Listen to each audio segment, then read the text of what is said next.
Welcome to the Draw Shop's Get Genius podcast, where we talk to today's business influencers to pick their brain and pull out their genius. It's time to get genius. Good morning or good afternoon or good evening, listeners. Whenever you're listening to this, thank you for listening to this show. I really love a good interview, and today is a really good interview, and it's with McClanahan. Let me tell you a little bit about him. For over 14 years, CJ has helped hundreds of overachieving professionals achieve record sales and profits.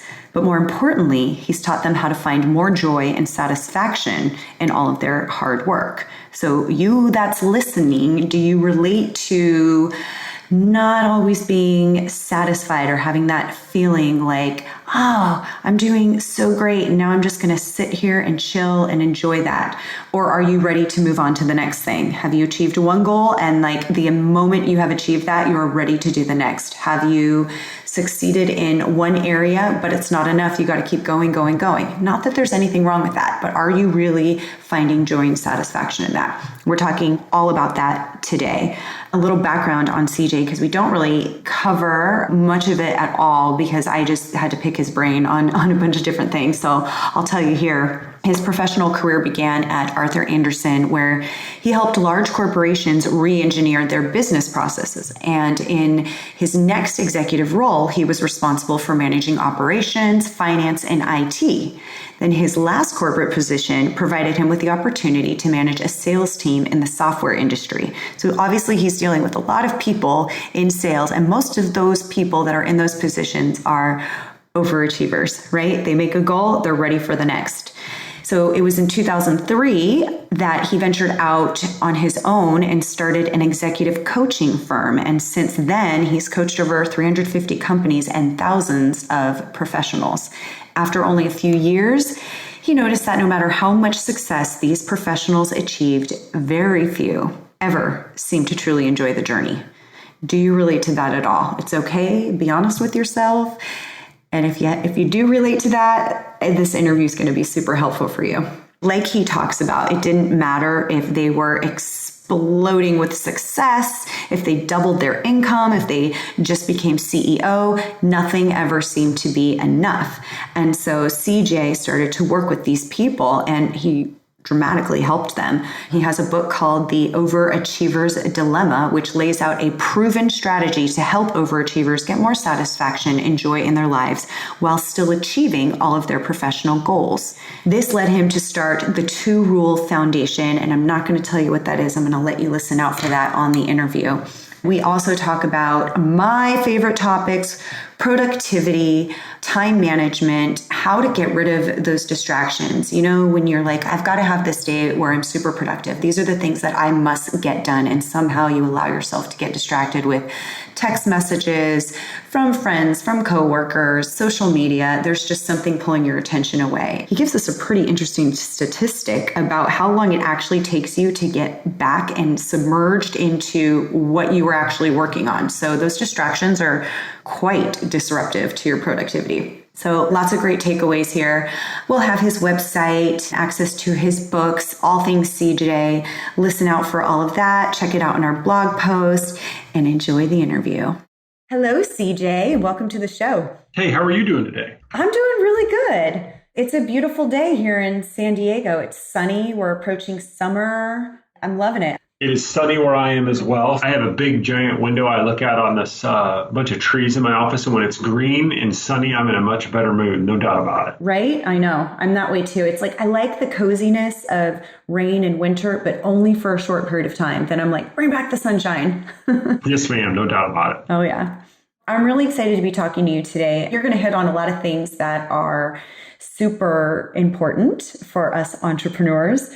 And I'm just going to jump right into it. As much as many of us would like to say that we don't compare ourselves or that I'm fine with where I'm at, I'm just enjoying the journey, I think there's still, for a lot of us, and I'm saying this because I hear it in other people and in conversations, there's still that I'll be happy when, there's still that, well, so-and-so is doing this, I should be doing that too, or I'm not good enough because she's doing it better. there's still that kind of conversation going on, and you're like the person to talk to about this.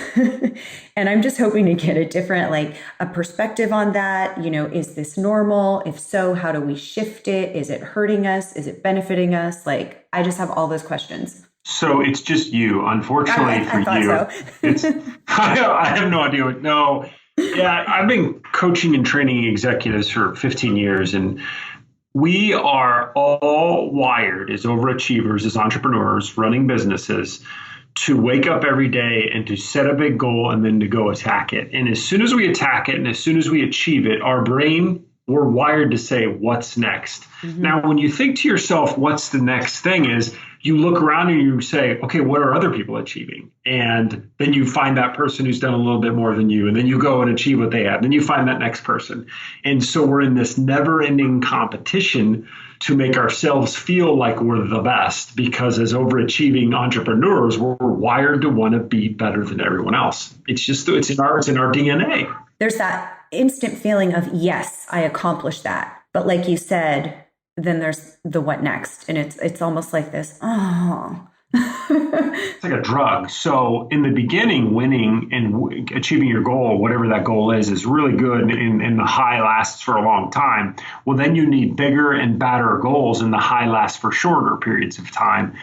And it's just not enough. And so you literally become addicted to achievement. And only more and more and more achievement is going to help you to feel this emotion that you want to feel, which is I want to be happy and contentful and full of joy. And there's only so much you can do, but we just keep pushing and pushing and pushing. Why do you think that is happening? I think there's many reasons. And I think it's always been with us throughout mankind, but it's certainly more heightened today in 2018. So today, we believe that there's only one way to feel good about ourselves, especially us overachieving entrepreneurs. And that feeling is to be successful. And so we ask ourselves, what does success mean? Well, success means achievement. And so we assume that if I'm not achieving, I haven't even earned the right to feel good about myself. Now, we've probably felt that way since 1950, but fast forward to today when every one of us is on our phones or on whatever device we're on every minute of the day. And what are those devices essentially built for? They're built to give us this instant gratification to see what else is going on in the world. Yeah. And when you go and see what else is going on in the world, you remember all those friends you have that share on their Instagram or Facebook or Twitter or whatever, all the difficult times they're having? Of course you don't. All they share is, oh, my son just won this award. Oh, I love the posts that are like, I'd like to show how grateful I am for this organization that just gave me an award. It's just, we're constantly patting each other on the back. You see the after the difficult time, like the weight loss photos, you see the before picture only when they've already reached the after. Oh, I would love an overweight person to take one of those selfies in the mirror and then like 6 months later not have lost any weight and post another one. Like, that would be amazing. I'm following that person right now. Who is it? Oh my gosh, I love them. So what's happening is we're never satisfied because the world tells us, and by the way, the advertising marketplace is designed for this. We're built on this concept of if the minute you feel satisfied, I can't sell you anything anymore. So we've got to keep pushing and striving and pushing and striving, or the marketplace can't sell us anything anymore to prey on this dissatisfaction that we might have. So if you have a 45 square 100-foot house, how could you possibly live in a house that small? You need a 6,000 square foot house. You have a $2,000 watch, you need a $5,000 watch. What we've reached is this portion of our society where we're in this abundance. So all of us, not all of us, but the majority of us have more than we need. So when you have more than you need, you have to chase that next thing. And that next thing is typically outdoing everybody else. Some people might say, well, what's so wrong with that? Because I have that desire, it's allowed me to accomplish more and more and make a difference in the world because I just keep having bigger and bigger goals and realizing what I'm capable of. Totally. I get it. Yeah. And I think that's a very valid question. What's wrong with that? Well, my argument is there's nothing wrong with that. If you're enjoying the journey and making a meaningful difference in the lives of other people, is there anything wrong with constantly pushing and achieving? Absolutely, positively nothing wrong with it. Very rarely do I find someone who will tell me, look me in the eye, sober, and tell me the following. I love the journey and I don't have gobs and gobs of stress. And I'm consistently building really meaningful relationships with the people that mean the most to me. They won't say that to me because they've assumed all of this achievement is more important than enjoying the journey, more important than having somewhat of a balanced lifestyle, and more important than building relationships. Can you have both? Of course you can. I very rarely run into people that have both because they believe slowing down, building relationships is going to take away from the achievement.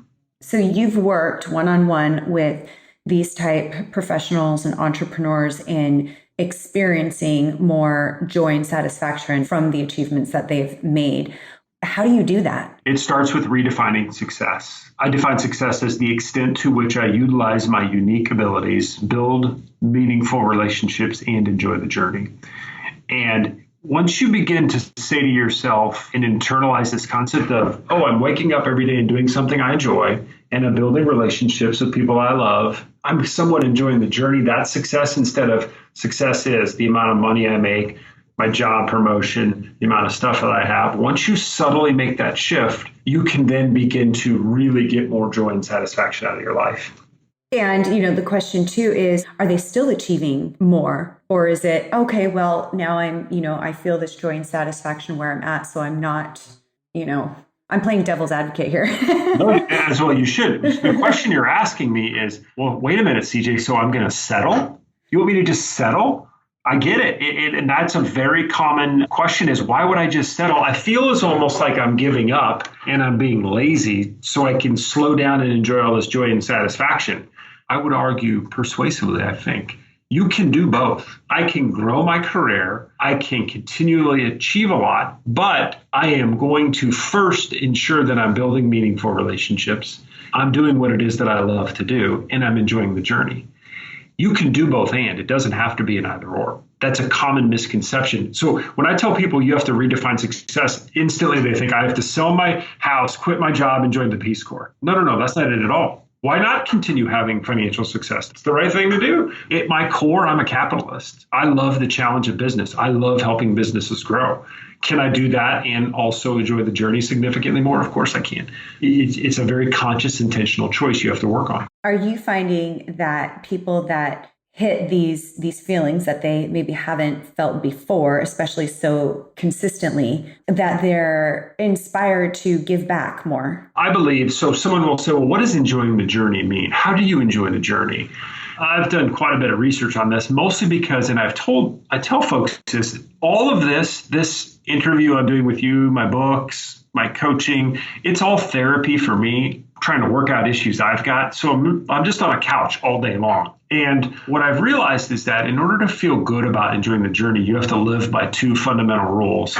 And the first rule is to live gratefully, and the second rule is to give generously. And if you live by those two rules, your quality of life goes through the roof. Because once you wake up and you're like, you know what, I feel pretty good about what I've got. In fact, I think I might have more than I need. You know what I'm going to do? I'm going to start giving some of this away.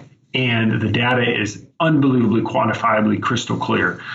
Giving back improves your mental health, improves your physical health, makes you live longer, improves your relationships. I mean, the upside is through the roof. What kind of give back? Because there's I can give 10% of my earnings, I give to charities or, whatever it is that you choose. I will just say this, like, for me, that's all fine. And we do that as a business, but there are times where it's not even a money thing. Maybe it's a nominal money fee, but it's time that you're giving back. And there's so many various ways to give back. We've got a trip with our kids. We're going to go build a house in Mexico with our kids for a family. And the primary reason for that was there's so many charities and there's so many things that happen at school in terms of, hey guys, get together some clothes that you don't need anymore. We're going to give it to a family. Or it's Christmas time. We're going to donate some presents. We're going to donate meals. We're going to do all these things, but they never see the families. They don't know, they can't really see the impact they're making. It just sounds like a nice thing. And it is a nice thing. I guess my question is, for me, it's more about the time and actually interacting with the people that you're giving back to. And that can be sometimes just volunteering your time to help or be a mentor to somebody. I guess what becomes a challenge for people is that is time. That's time that they could be working on their business, doing something else, that they don't really want to have to put that time to giving back. Right. Everyone's got a resource that is precious to them, whether it's money or time, whatever it ends up being. But in theory, those are our two greatest resources. your question is, which one is more important, or should I give them both, or which one has a greater impact? Yeah. And the answer is, of course, it depends. But I will tell you this, it's far too easy to write a check or give you a credit card. It's far too easy. And if you're not investing yourself in a meaningful way where you see the change that's taking place, what's not going to happen is you're not going to change your heart. And if you don't change your, boy, that is a real touchy-feely thing there.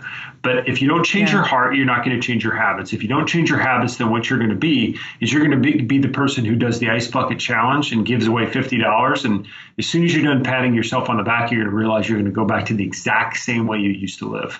And in order to change your habits and to get the full real benefit of this transformation, you got to give it a meaningful way. And that is almost always time and money. No, that's true. And that makes sense. I've never built a house like you're getting ready to do, but I know many people who have, and they will just tell me it is completely life transformational because you see, you will be around a level of gratitude from people who have such a sliver of what we have. And you will say to yourself, you'll come back to your home and you'll be like, I have a refrigerator full of food and I have air conditioning. And I have a car, and I can do, and these people have nothing. And it just transforms the way you think about life and changes perspective. And that paradigm shift is life changing. What are some of the ways that us overachievers, entrepreneurs, professionals can really get into that space of feeling grateful? And this isn't, it's not a new concept of, wake up in the morning and think of the things that you're grateful for. I do that before I get out of bed. I used to write it, but now I just kind of do it as I'm laying there, and I don't get out of bed until I think of those three things. And it's also an excuse to lay in bed a little bit longer and have some really good thoughts and while you're still kind of waking up. But, and I will find, I've told my kids to do this. It's not just, I'm grateful I have a house to live in. It can be that I'm grateful for my family. It's like getting super specific. Sometimes it's like, I'm so grateful for that, private conversation I had with my daughter last night, or I'm so grateful for cuddles this morning. I'm so grateful, whatever it is. What are some other ways that, these people with busy minds, active all the time, thinking about what am I going to do next? What am I going to do next? How can they kind of slow down, reduce stress, and feel that gratitude? It's crazy hard. It is bananas hard. Our marketplace, our society screams more and more and more and more. You don't have enough. You don't have enough. So you've got to combat it. And the way I think about it is this. Our brain is basically a computer, and what we put into our brain is going to shape the way we feel about life. So you've got to be conscious and intentional about putting more gratitude in your brain than scarcity thoughts. Now, how do you do that? Well, waking up before you wake up and doing three things you're grateful for is a great way. Saying a prayer before you eat your meal is a great way. Being intentional about the language that you use. So, hey, how's your week? And someone will say, it's okay. My answer is I'm blessed. It's just I'm blessed. Now, what does that mean to me? It just means I really have a ton going on in a very positive way in my life. And once you do that enough, tactically speaking, you begin to feel more grateful, and then you begin to think more gratefully. Another way to do it is to read books about gratitude, watch videos about gratitude. You just have to inundate your brain with things that are consistently reminding you about how much you've been given. There's not enough. You just got to do it over and over and over again, because the world is going to hit you with a million things that say you don't have enough. You got to work on it. Yeah. And one other tactical thing, I'm sorry to interrupt, but that I do too is when I'm beginning to feel like my life isn't going the way I want it to, and I'm beginning to throw myself a pity party, which is like 2 to 3 days a week, unfortunately, I literally will say to myself, who needs to hear from me today? And I will go through my mental Rolodex, and I will think of a friend who's being challenged by someone who needs a kind word from me. And it instantly changes my perspective and takes my worry away from myself. And it reminds me of my blessings. And I call that person or reach out to them and say, what can I do to help you? That is the best advice. It just shifts everything off of yourself. Yeah. And we are, at least I am, a very selfish person. It's a me. You could ask my wife. The world revolves around me. The minute I begin to feel that way, I'm like, listen, you've got to take it off yourself and look to help others. Speaking of being selfish, isn't it sometimes okay to be selfish? Well, all right, let's go down that path. Just a minute. Wait a minute. Might as well go down that path. Okay. Yeah. So, and this is another topic for another day, but I believe charitable giving is broken in our society.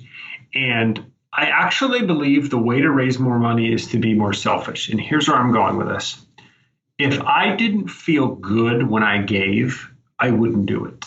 I was receiving a bunch of pats on the back for some volunteer work and money raising stuff I had done for a board of directors a while back. And, I'm getting all of this accolades. And I said, before we go on, I have to let you people know something. I do this because it makes me feel good. If it didn't, I'd stop. So I'm actually being selfish when I do good. The minute we can help, especially these hard-charging, overachieving entrepreneurs, the minute we can recognize that, listen, I want to change the way we think about this. I don't want you to give to be a good person. I want you to give because it's going to have a huge upside to you. Be selfish. I think we can change the way people think about giving. So instead of it being this thing where I'm giving this stuff to other people to be this do-gooder, I'm going to be selfish because I'm wired to feel great when I do things for other people. So that's the way I think about being selfish. I love that. And my grandmother, I never actually met her. She passed away before I was born, but my father's mother used to always say, I am selfish because it makes me feel so good to give to others. She's right. I mean, we are absolutely wired that way. And there's quite a bit of data on that too. We're absolutely wired that way. It's just hard. It's hard to have faith that that's the way it works. Yeah. Well, and so it just makes so much sense when you say, when you have those moments where you're all wrapped up in your world and, what's wrong with it and feeling bad. I mean, obviously, what you really want is to feel good. And sometimes a lot of people go towards the wrong things to get that instant, hit of dopamine or whatever it is.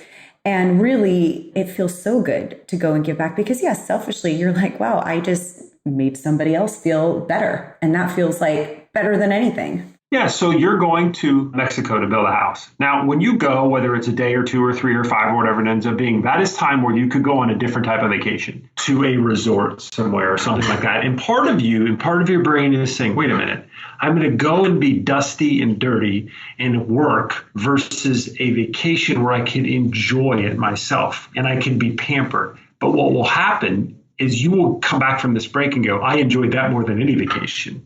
Yes. But it's hard for us to truly believe that and have faith in that. And I speak about this to people and organizations all the time. And some days I don't believe it.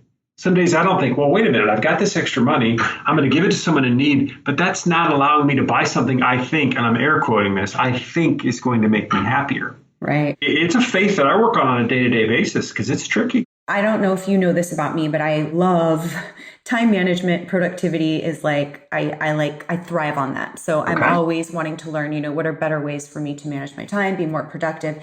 And especially one of a big weakness of mine is distractions. Having, a set time where it's like, okay, this is what I'm going to be focused on, but still going, oops, so-and-so from the office texted me, or this person on my team needs this or that, and dropping everything to, service that. Or it's, oh, you got a Facebook like, or whatever it is, the silly things. And sometimes it's like, there's days where it's like, well, I did pretty good and I'm only going to answer my emails once today. And then there's those days where it's like, you're checking every 10 minutes.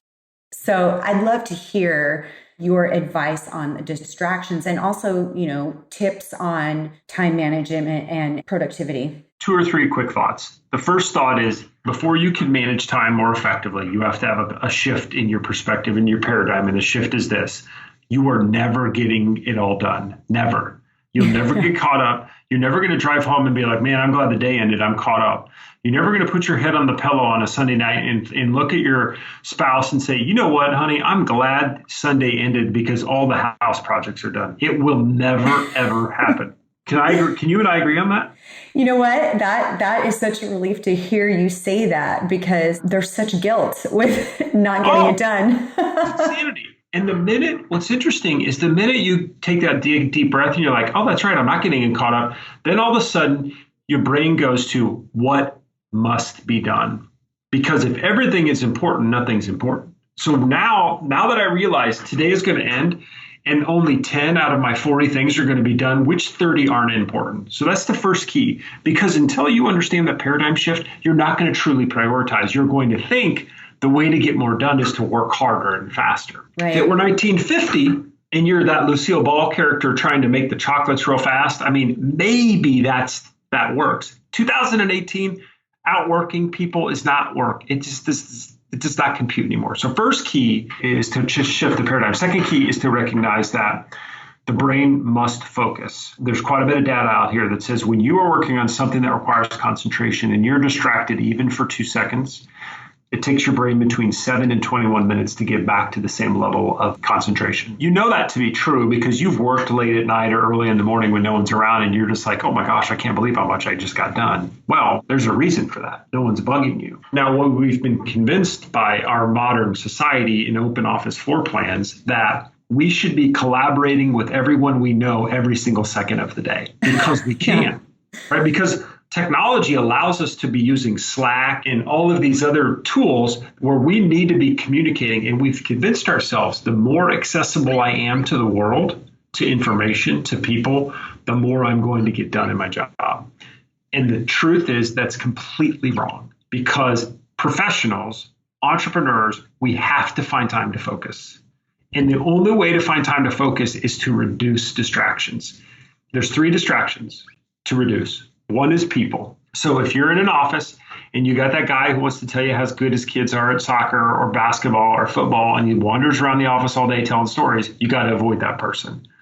Now, I'm not saying you're not friends. Right. I'm saying you have to ensure that there is a time when you are not going to allow people to interrupt you nonstop. Because all of it, I'm assuming you're a nice person. Is that true? Yes.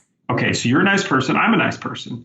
So if someone knocks on my door and says, you got a minute, I'm always going to say yes. I'm not a jerk. And I have to figure out a way to reduce those interruptions. Now, how do you do that? There's a million different ways. But just, I got a crazy idea, shut the door, right? If you have an office, shut the door. It's going to seem insane, but do it. If you don't have an office and you are in one of these open office environments, put headphones on and just let people know, listen, if I got my headphones on, I'm in the middle of something super important and see what happens. You're going to get a little bit more done because people will stop bothering you. The second distraction that's a killer is your telephone. And your phone is a distraction because obviously you see who's calling and then you respond to texts back and forth. Personally, I don't respond back to texts. That's not true. Maybe I sound like a jerk. I don't respond immediately back to texts. Right. I just don't. Of course, there are times, I suppose, if I'm sitting at one of my son's baseball games and I got nothing else to do, I will. But I don't allow other people to ding me every second of every day to get right back to me. Now, people will say, well, you don't understand. I've got clients who need me. If your client relationship is significantly affected by the fact you didn't respond to a text immediately, that's not a good client, okay? Yeah. That's a terrible client who's treating you terribly. And then the killer, the one that is really killing is email. And the reason email is such a killer is because we manage our work by it sometimes. And when it's on your screen, like if my email's off right now, I'm looking at the screen. If my email was on and a little email popped up at the bottom of my screen, I have to be clear about something. I'm no longer in this interview with you because all I can think about is, I wonder who's emailed me. I can't wait to check my emails. I'm addicted to it. And so you have to reduce those 3 distractions. Oh, by the way, if any listener today has 2 monitors, and one of your monitors on a Microsoft Outlook or Gmail all day long, I mean, I would rather someone sat and squirted you with a squirt gun in the face all day long. You're killing your productivity with one monitor on email all day long. Right. You can never quit. You can never be submerged in something, right? When you're going back and forth. Right. It's terrible. And so then I ask this question, what percentage of our emails need to be responded to immediately? And when I ask that in front of audiences, it's never more than like 1%. Yeah. Well, why in God's green earth do we have our email open all the time? Doesn't make any sense. Shut it down. And if you do these simple things, you shift that paradigm and you recognize that I know I'm not going to get caught up. And then I say, okay, how do I get the most done? Well, I'm going to really focus on what's important by reducing distractions. You do those 2 subtle things. You don't have to buy the most complex planning system for your PC. You don't have to have red, yellow, green on everything. Just do those 2 things. Your productivity will shoot through the roof. Now, what will happen is you'll actually get a little depressed when you begin to do this. And the reason is we have become addicted to disruptions, and it does release dopamine and serotonin. Yeah. So when you stop getting distracted every 2 seconds, I've had some clients say, I was just down today. That's because you're not filling your brain with all that. But you're getting so much more done. Yeah. And it's so much more gratifying to have a lot more done. So you can go to home at night. You don't have to take your goofy laptop home every single night and open it up when the kids go to bed. You can actually watch some terrible television on Netflix. You can do something like that. I love that. I know the times when I'm just like, nope, not getting distracted at all. And I'm super productive. I'm hoping that, listeners listening to this are going, yeah, that's me. It's just so true. So I've blocked out time where I, go, okay, these are the projects I'm going to work on, and I'll block them out on my calendar. What I used to do was leave my calendar open. So if anybody needed to book a meeting, they could. And then I would just have a list of the things that I needed to do. And whenever I had time, I would do it. And that just didn't work because things never got done. So I literally had to block time on the calendar, or I'd have my assistant, I'd create this spreadsheet of like, here are the things I need to do. Here's how long it's going to take to do it. Just fill my calendar, and nobody can book meetings then. But there's guilt that comes with that. Because then there's time where people are like, gosh, there's nothing, there's no time I wasn't able to get, a meeting with you until Friday, or I'm like. Here's a made up statistic, okay? 25% of the meetings your people think they need to have with you are really important. The other 75%, they are not that important. It's amazing if we don't allow people to keep stealing our time. Guess what they're able to do? They figure things out on their own. Now, is that always true? Of course not. I don't want to be completely inaccessible, but I want to challenge people to get things done without me always as the leader, because I want to empower my people to get better. Exactly. And there's so many things that can be achieved with a really succinct email, even just a voice message. It is kind of funny how there's so many meetings being made. And at the end of an hour, you realize, okay, you could have just sent me an email about the 3 things that I'm going to do and the 3 things you're going to do. I'm going to increase your meeting productivity by 25% right now. Do not allow people to bring their phones to meetings. Just don't. Just stop it. Because I bring a phone to a meeting, I'm on it because I'm so addicted to it. It's ridiculous. I got to leave it in another room. Do you sleep with your phone next to you? No, I do not. I'm one of the least addicted to phone people when I'm home of anyone I know. I just don't feel the need to check it as long as I keep it away from me. So I do not keep it next to me at night. And that is a terrible habit to get into. Yes. Oh, I know. I mean, everyone I know does that, though. They use it for their alarm. It's the first thing they check when they wake up in the morning, sometimes in the middle of the night, just from tossing and turning. Do not keep it near your bed. Go Google, should I keep my phone near my bed? Exactly. There's 100 studies that have been done that say it's bad for you. Just don't do it. Speaking of that, what is your, I'm sure every day is different, but what is a typical, morning or evening routine for you? Okay, so you would think every day is different, but I'm such a creature of habit. It's borderline embarrassing. So let's just say this is a work week. I get up at 5. Shower. I don't have any hair, so I'm in and out of the shower pretty quickly. I go to a bagel place, the same bagel place I've been going to for 17 years. I have a cup of coffee and a shake that I made that's vegetable shake.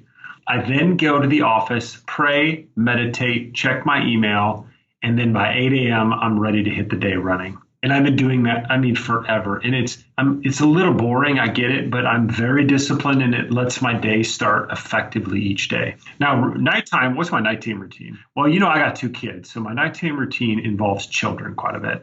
And that is a little sporadic all over the place, but I do have one nighttime routine. So before I drift off to sleep, I typically almost always watch some awful television on Netflix.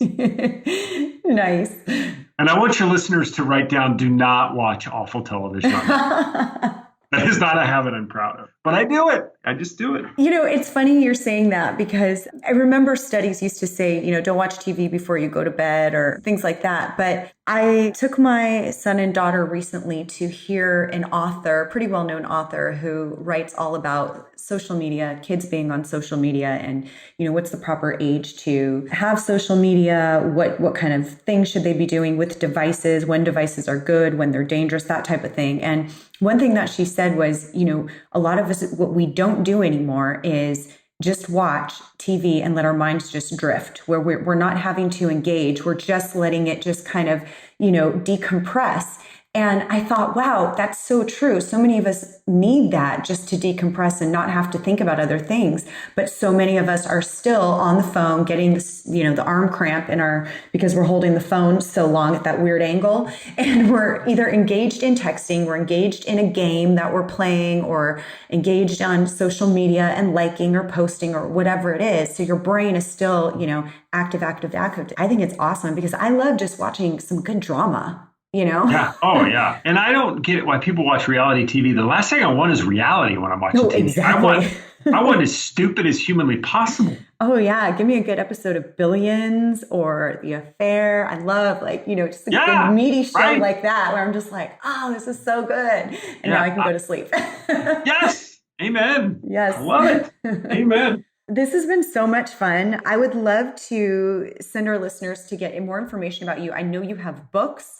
I know there's so much more to CJ than we even got to touch on here, but where can I send them? You betcha. You can send them to cjmcclanahan.com, or if that's too many letters, which it typically is, just go to coachcj.com. And that's my website where you can listen to my podcast and read about my stuff I do. And I think I got some videos on there, and then my books are all on there and that sort of thing as well. Awesome. We'll have links to all of that. We also have, your Facebook, your Twitter, all kinds of ways to follow you. We'll make sure that we post all of those things. You talked about my favorite topics. So thank you so much. This is so great. Oh, I appreciate it. Thanks so much. You have a wonderful week. You too. Thank you for listening to today's Get Genius. You can learn more about The Draw Shop at www.thedrawshop.com on Facebook, LinkedIn, and Twitter.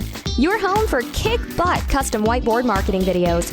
Your ideas come to life. Thanks for listening. Please share, comment, and make any suggestions for future genius guests.